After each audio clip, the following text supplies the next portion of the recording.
Hello and welcome. Today we are going to learn about a very important concept in geometry called area. Simply put, area is the measure of the surface inside a figure. Let's dive in. Before we do any math, let's visualize it. Think of area as coverage. Imagine you are painting a wall or laying a rug on the floor or planting grass in a yard. The amount of paint, rug, or grass you need depends on the size of the surface you are covering.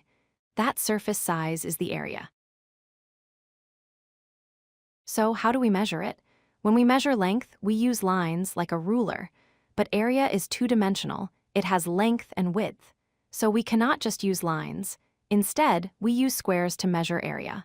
We essentially count how many squares fit inside the shape. This standard measuring block is called a unit square.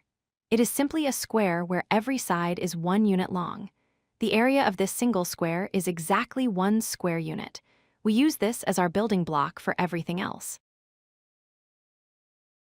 The easiest way to find the area of a shape is to draw a grid over it and count the squares. Here, if we count the squares inside this rectangle one by one, we find there are 12 squares. So, the area is 12 square units. Counting squares takes a long time if the shape is big. Luckily, there is a faster way. For a rectangle, we can just multiply the length times the width. In this example, the length is 6 and the width is 3. 6 times 3 equals 18. It is much faster than counting. What about a square? Well, a square is just a special rectangle where all sides are equal.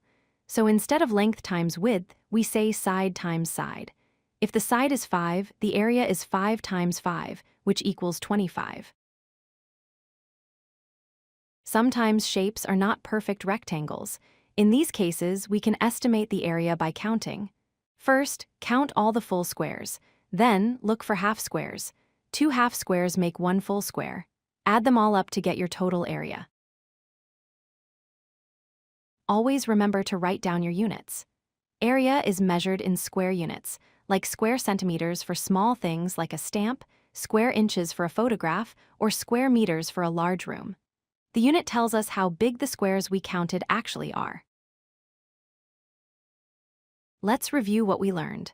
Area measures surface coverage. We measure it in square units. To find the area of a rectangle, multiply length by width, and for a square, multiply side by side. Thanks for watching. If you like this video, hit that like button and don't forget to subscribe. Visit codelucky.com for more such useful content.